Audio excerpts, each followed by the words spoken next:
coming to you from the Sun Princess, leaving Bar Montenegro, but this is the chef's table. This is a special dinner.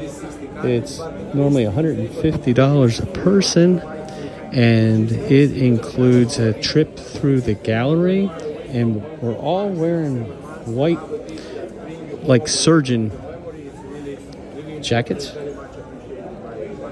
So they got a few rules. You can't wear open-toed shoes, but there's some women with open-toe shoes.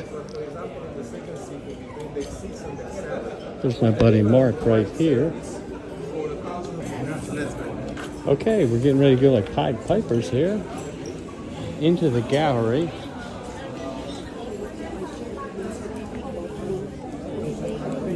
Hello.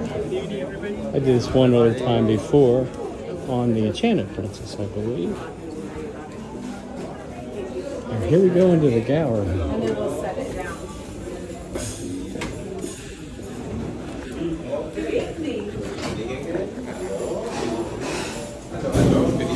Welcome to the biggest kitchen of Sun Princess. Yep.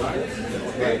Chef, the group is yours. All right. Good evening, ladies and gentlemen, and welcome to our chef's table. I give you a small tour to one of my main galleys that I have. I have 3 main galleys here in this ship.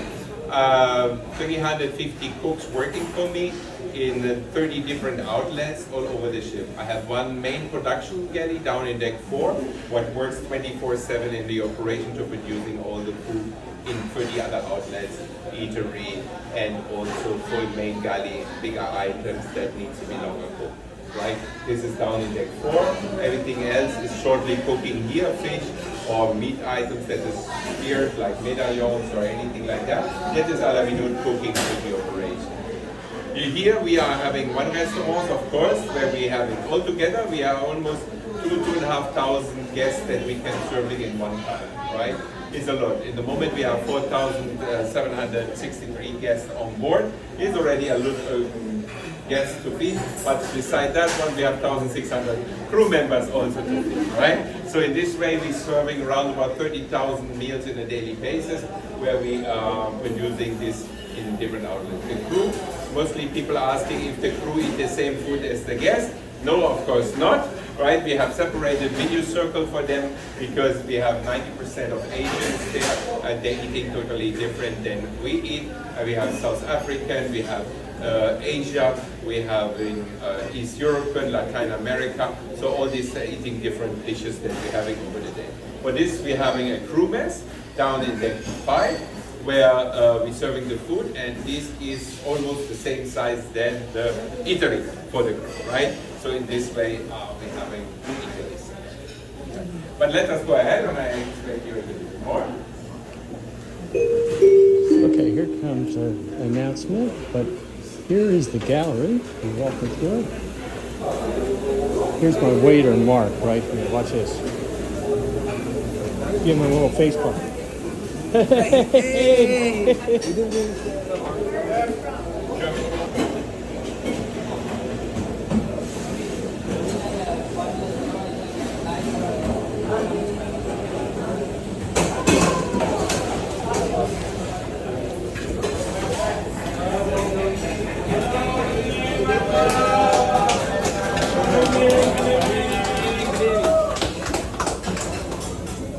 You see, we are very happy, right? So, of course, so now, how we do this with the meal count or tableside order system. As you see behind you, we have a screen, right? This screen is a touch screen, and we counting every single dish. Maximum just change to the other view. So here, the waiter take the order. In the old time was a piece of paper, the waiter write down and the paper comes inside the galley. We cannot do this anymore, right? So in this way, we need a digital system.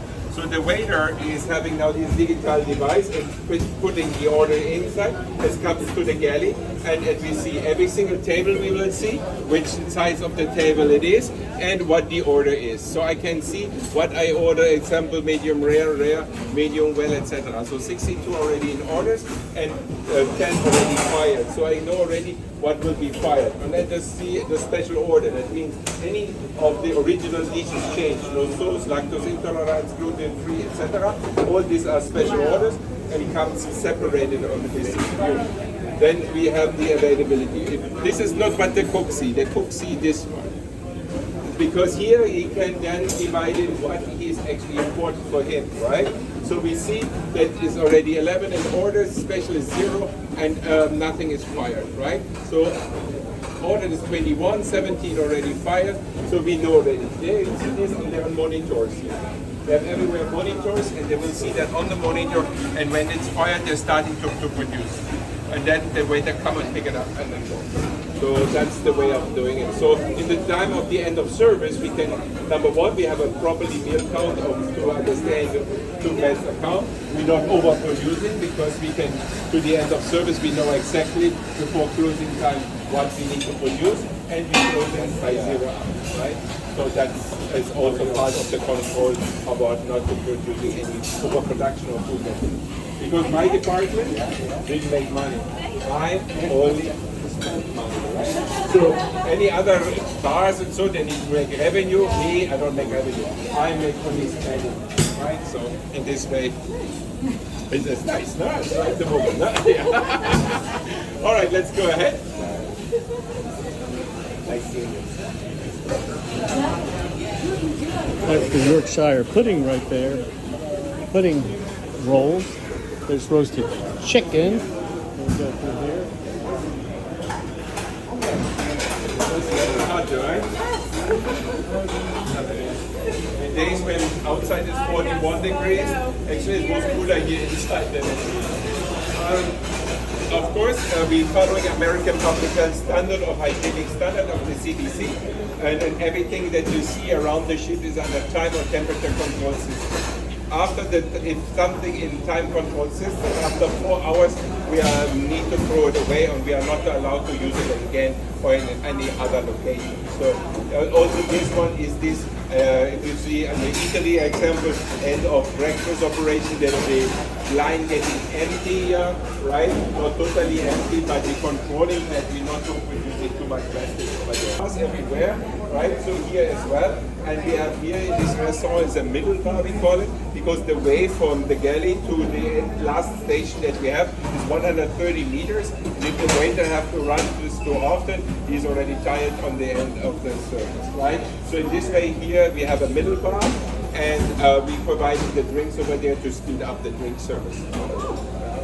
So it is a small tour, ladies and gentlemen. Thank you very much for that one. But it is interesting, and maybe if you have more questions, please feel free to ask. I will help you out with all the answers for that one. I wish I can show you more, but then we miss our dinner, right? Because then I'm walking around with you 2 hours and explaining you all the restaurants, right? But this will be too much. Yeah? Please feel free. Thank you very much. So this is the chef's table right here.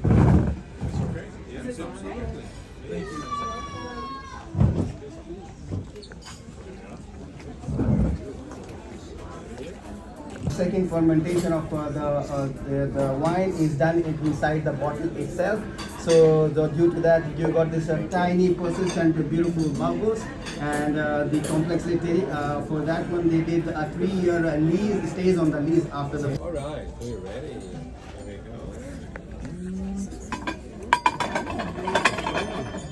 go.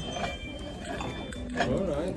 Chef, all right, ladies and gentlemen, coming for our first course. Don't worry, the portion size will be getting bigger, right? So in this way, we're having langoustine tartare with fennel and lemon pulp, right? Then we're having a black truffle choux with foie gras mousse and lingonberries. Okay, and now let's see. You will feel some smoke. There's some smoke. Oh, truffle. I'm not sure what that stuff is. That's a truffle, I think. Truffle. They're tartare, so with mushroom extract and olive pearls and green peas, sweet peas.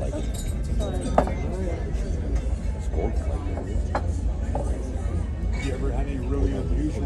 On a soup with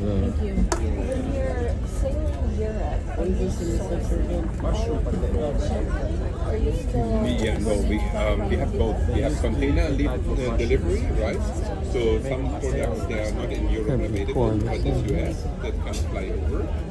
And then we're having some products like the Sabatini is an Italian restaurant where we're taking them from intermediate items, right? So we have vendors in both countries, and then in Europe we're having specific vendors delivered to us. We're loading in Barcelona and in edible gold. Yes, yeah, it's great. Kevin, your pastry chef on board. So what we have here today is a cucumber and elderflower carnitas. So these dishes is made to enhance your palate, refresh everything, and preparing you for the next dish.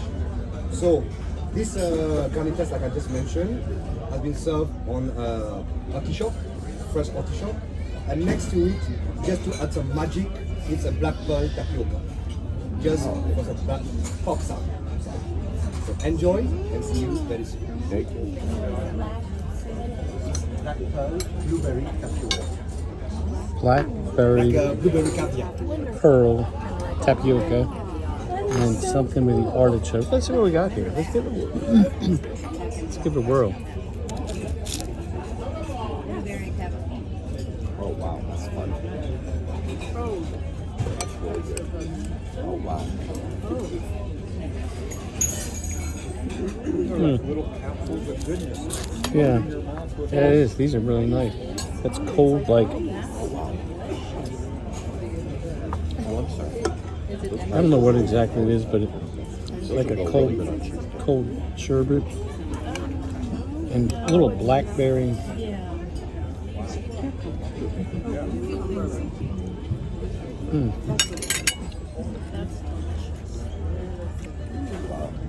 I highly recommend that you don't touch it. So the reason why is I wanted to aerate a bit more before you can drink it. But in the meantime, you can still be enjoying your white wine. Oh, thank you. Oh yeah, no problem. And a lot of people drink wine, and one of the reasons why is certain people avoid wine because it's complicated. The job of a sommelier is to simplify wine and not to complicate it, not to get people to be confused.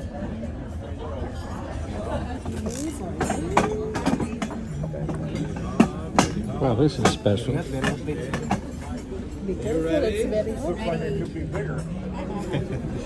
One, two, and Three. Voila. I'm not sure what any of that is, but that's the caviar there. So anyhow. Now, what we have You- right now you is have a- our Chilean sea bass with hibiscus butter, we'll come later on, sea grapes, and we're having here the scallop potato, Stilton scallop potato. Yeah.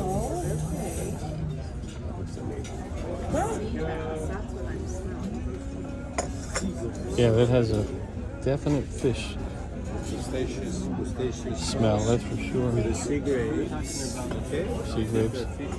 Dip your fish in.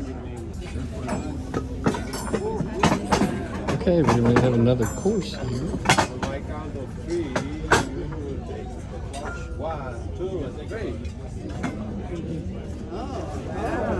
Little fillet. We have Joseph here, the right hand of Executive Chef Guido, that will explain you the next dish. Good evening, everyone. How's everything so far? Okay, I do apologize. But my executive chef is busy right now at the conference call, so I take over to this to introduce the second main course tonight. So first of all, I will introduce myself. My name is Joseph from Philippines, executive sous chef on board in the San Princess and the second man of the executive chef. So now, our second main courses, we have filet mignon flavored with the born basil powder and vegetable tartar tatin, purple parsnips, and we have a torn Bernie sauce. Bon appetit. Thank you. You're welcome. So we got a filet with some garlic butter. Parsnip. Oh, parsnip, that's what it is. Parsnip. Okay. Yeah. This is the dessert. Thank you. It's a nice presentation. Some kind of lemon chutney. We'll hear what it is in a second, I'm sure. Should everyone wear that to work? Go on top of something. Ladies and gentlemen, we have finally reached to the sweetest part of the experience of the chef team. So what we have here is called citrus perfume. So we're gonna start with you. As the name said everything, we have a citrus perfume here, which has been made on board, fermented for 180 days. Even Chanel is looking for the recipe with us, which we're not gonna give. And so you can already get the smell of the citrus. So why this dessert is called citrus perfume? Firstly, because of the perfume, and next, everything around this dish is around citrus, which means lemon, there's passion fruit, grapefruit, and we have lime. And it's not a coincidence that we choose this dessert, because after this long and big meal that you have, all this citrus gonna help to digest all this food and balance all the dish. So I would pre-sample. That was good. That was good. Right here, right here. That's a surprise. Inside. Yeah. Right? Oh, you're getting yours too, yeah. That's a surprise. Let's get ready to do a little taste here. This is, watch this. They say it's the surprise inside. Let's see. No, thank you. Wow, green. I think I'm good, thank you. No, thank you. This is what we got here. We'll do this quick. Here, let's taste this dessert here. I'm gonna go without the glasses on.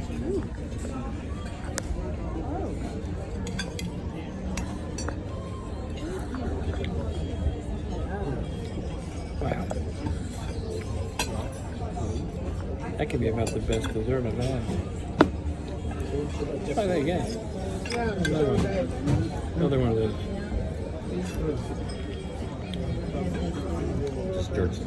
I don't know what that is.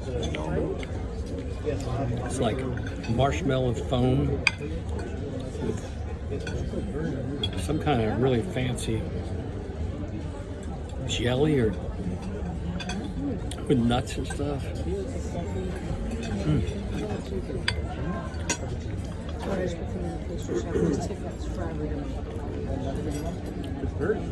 That's some kind of gelato. Peach.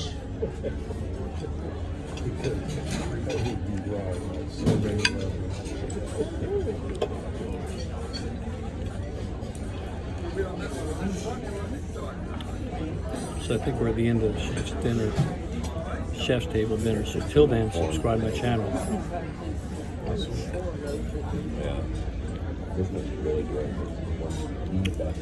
You all have a really good day.